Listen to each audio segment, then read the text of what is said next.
بھائی دوستو بزرگوں، اللہ تعالیٰ بڑے کریم ہے۔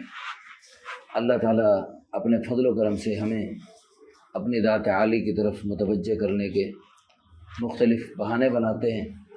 رمضان المبارک کا مہینہ عطا فرمایا، پھر اب حج کا سیزن شروع ہو رہا ہے، پھر اللہ پاک کی طرف سے محرم میں کچھ عبادات ہیں جی۔ اس طرح اللہ تعالیٰ اپنے بندوں کو متوجہ کرتے رہتے ہیں۔ پھر روزانہ اللہ پاک 5 دفعہ اپنے پاس حاضری کے لیے یقینی طور پہ بلاتے ہیں کہ بھئی یہ تو فرض ہے حاضری، ہر مرد عورت بالغ عاقل جی جس کو تھوڑا سمجھ بوجھ ہے اس کے اوپر فرض ہے۔ جو پاگل ہے اس کی نماز کی چھٹی، جو معذور ہے بے ہوش ہے اس کی نماز کی چھٹی، ہوش و حواس میں ہو تو جتنا مرضی معذور ہو کھڑے ہو کے نہیں پڑھ سکتا ہے، بیٹھ کے پڑھ لے۔ اب دیکھو ہمارے بھائی ان کو عذر ہے، کافی اچھے خاصے دیکھو دیکھنے میں ماشاءاللہ خوبصورت صحت مند پہلوان ہیں، لیکن اللہ پاک نے تھوڑی سی مہرہ ہلا دیا، چل نہیں سکتے۔ اللہ پاک اپنی قدرت دکھاتے رہتے ہیں، اور اللہ نے جو ہماری مقدر کی روزی ہے نا دینی ہے، چاہے ہم 24 گھنٹے الٹے لٹک کے جناب کمائیں تو بھی جو مقدر کی اللہ کی قسم مل کے رہے گی، ایک ایک دانہ قطرہ مل کے رہے گا۔ آپ کے والدین، آج کل مدر ڈے بنایا جا رہا ہے، آپ کی پیاری ماں آپ کے لیے اس نے بنائے ہوئے کھانا بہترین چیزیں بنائی ہوئی ہیں، لیکن وہ آپ کو چاہ رہی ہے کہ آپ جو ہے نا ذرا تھوڑا سا کام کر کے دکھائیں، اور وہ کام بھی ایسے جب ماں کی ضرورت نہیں ہے، صرف آپ کو ذرا تھوڑا ایکٹیو کرنا چاہتی ہے ماں کہ یہ کام کرو جی۔ پھر 2-3 دفعہ بلا کے آپ کو ذرا منہ ہاتھ دھلا کے آپ کو ذرا کھلاتی پلاتی ہے، سکون دلاتی ہے، چلو پھر تھوڑی دیر کے لیے کام کر لو۔ لیکن اس کو وہ جو آپ کو جو ماں نے انعام دینا طے کر رکھا ہے وہ دینا ہی دینا ہے۔ تو اللہ تعالیٰ وللہ المثل الاعلیٰ، اللہ تعالیٰ نے جو ہماری روزی مقدر کی وہ دینی ہے، وہ دینی ہے۔ تو اللہ پاک یہ کتنے کریم ہیں، صبح ہمیں ساری نمازیں پڑھوا کے سارے دن کاموں میں جتنے کا حکم فرما دیتے، تو ہم سارے دن جانوروں کی طرح جتے رہتے کام میں۔ اللہ تعالیٰ نے اپنے فضل و کرم سے ہمیں جو مقدر روزی ہے وہ طے کرنے کے بعد ہمیں روزانہ 5 مرتبہ اپنے کاموں میں لگنے کے بعد دوبارہ منہ ہاتھ دھو کے اپنے گھر میں حاضر ہو کر تھوڑی دیر سکون کرنے کا حکم عطا فرما دیا۔ تو جو لوگ نماز پڑھتے ہیں اللہ پاک ان کی زندگی پرسکون بنا دیتے ہیں، اور خوشیوں والی زندگی، برکتوں والی زندگی، راحتوں والی، رحمتوں والی زندگی ان کی بنا دیتے ہیں۔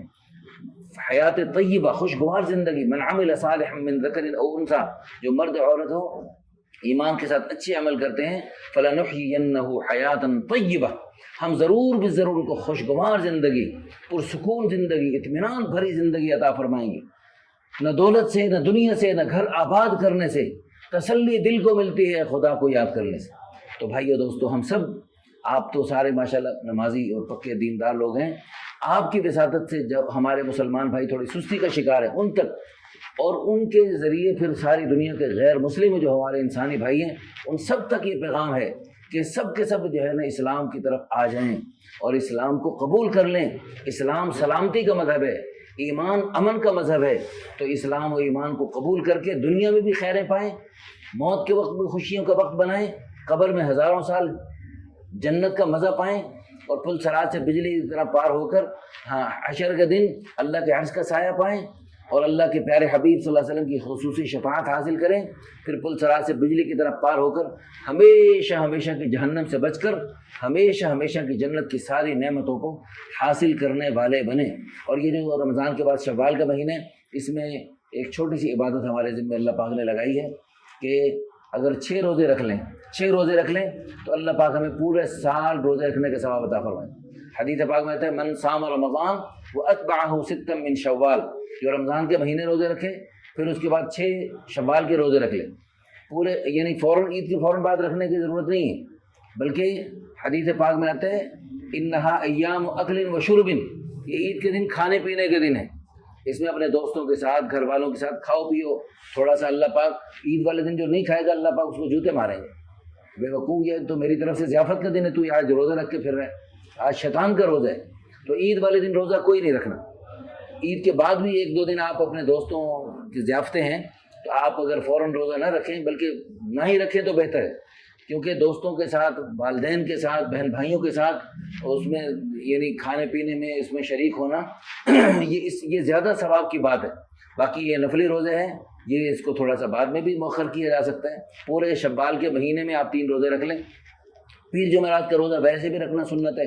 13, 14, 15 چاند کی، ہر چاند کی 13, 14, 15 کو رسول اللہ صلی اللہ علیہ وسلم ان ایام 20 کو روزہ رکھتے تھے مستقل. تو ہم بھی کوشش فرمائیں کہ انشاءاللہ ان 13, 14, 15 کا روزہ رکھ لیں، باقی پیر جمعرات کے روزے رکھ لیں. اس کا تھوڑا سا اہتمام کرنا پڑے. ہمیں پتہ ہوش ہونا چاہیے کہ پیر جمعرات کب ہے، ہمیں ہوش ہونا چاہیے 13, 14, 15 کب ہے. جیسے دنیا کے کاروباری سیزن کے ہوش ہوتے ہیں نا، ہمیں سیزن آنے سے پہلے ہم جو ہے نا چوکس ہوتے ہیں. تو اس طرح ہمیں آخرت کے لیے آخرت کی تیاری کرنی ہے، اور آخرت کی تیاری کے لیے ہمیں ہوش و حواس کے ساتھ پوری قوت کے ساتھ شیطان نفس کا مقابلہ کرتے ہوئے ہمیں آخرت کی تیاری کرنی ہے. کل یہ تو پہلوان بیٹھے ہیں، ان کو اللہ پاک نے صرف تھوڑا سا ہلایا نا، ان سے بھی چھوٹی عمر کا پہلوان. کل میں ادھر گیا بٹا چوک کی طرف، تو وہاں نماز پڑھی. نماز کے بعد وہ گلی میں دیکھا لوگ ہجوم جمع ہیں. بھائی کیا ہوا ہے جی؟ وہ جو روٹیاں لگانے والا اس کا تندور ہے اور ٹھیک ٹھاک پہلوان ہے، 30 سال کے قریب عمر ہے، اور اچانک اٹیک ہوا. کیا ابھی زور کے بعد تو بیٹھا تھا ہمارے ساتھ، وہ ایسے ہی چلا گیا. کل اس وقت یعنی اس کا مرنے کا بالکل پروگرام نہیں تھا، اور آج اس وقت منو مٹی تلے وہ جا چکا ہے. تو آج ہمیں تھوڑی سی دین کی بات سننے کے لیے، تھوڑا سا کوئی دنیا دین کا آخرت کا تقاضے کے لیے ہمیں تھوڑا سا ٹائم لگ جائے، ہم کہتے ہیں چلو بھائی جلدی کرو. او بھائی، جس کے لیے پیدا ہوئے ہیں جس کام کے لیے، اس کام کے لیے تھوڑا وقت نکالنے ہیں. بلکہ ہمارے ذمے ایک اور ذمہ داری ہے کہ ہم نے ساری دنیا کے غیروں، کافروں، ہندوؤں، سکھوں، عیسائیوں کو، ان کو یہ خیر کا راستہ، کلمے والا راستہ، جنت والا راستہ دکھانا ہے. جا کے اپنے مسلمان بھائی کو ہم نماز کے لیے کہتے ہوئے ہچکچاتے ہیں اور شرماتے ہیں. اللہ ہم سب کو توفیق عطا فرمائے، خود پورے دین پہ چلیں، ساری دنیا میں اللہ کے پیارے دین کو پھیلاتے دنیا سے جائیں. اللہ ہم سب کو عمل کرنے کی توفیق عطا فرمائے. تبلیغی جماعت پہ وقت لگائیں، نیک بنیں، نیکی پھیلائیں، قیامت تک نیکیوں کے سلسلے چلائیں، اور مزے سے قبر میں پڑے ہوئے ان کے نیکیوں کے انعامات لوٹتے چلے جائیں. الحمدللہ رب العالمین والعاقبۃ للمتقین والصلاة والسلام على اشرف الانبیاء والمرسلین. ربنا آتنا فی الدنیا حسنہ وفی الآخرۃ حسنۃ وقنا عذاب النار. ربنا هب لنا من ازواجنا وذرریاتنا قرۃ اعین واجعلنا للمتقین اماما.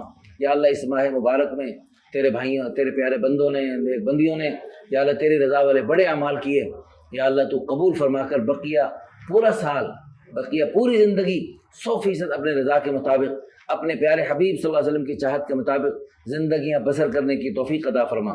یا اللہ ہم سب کو آخرت کے اعتبار سے، دین کے اعتبار سے ہر وقت نفس و شیطان کا مقابلہ کرتے ہوئے پورے ہوش و حواس کے ساتھ یا اللہ ہر نیکی میں آگے بڑھنے کی، اور ہر خیر میں آگے بڑھنے کی، ہر شر سے بچنے کی، ہر گناہ سے بچنے کی ہمیں توفیق عطا فرما. ہم سب کی کمائیوں میں برکت عطا فرما. یا اللہ یہ ہمارے بھائی یا اللہ بیمار ہیں، ان کو صحت اور قوت عطا فرما، شفاء کاملہ عاجلہ مستمرہ عطا فرما. ہمارے سب کے مرحومین کی بخشش فرما، ہماری طرف سے ان کو بلندی درجات کے تحفے عطا فرما.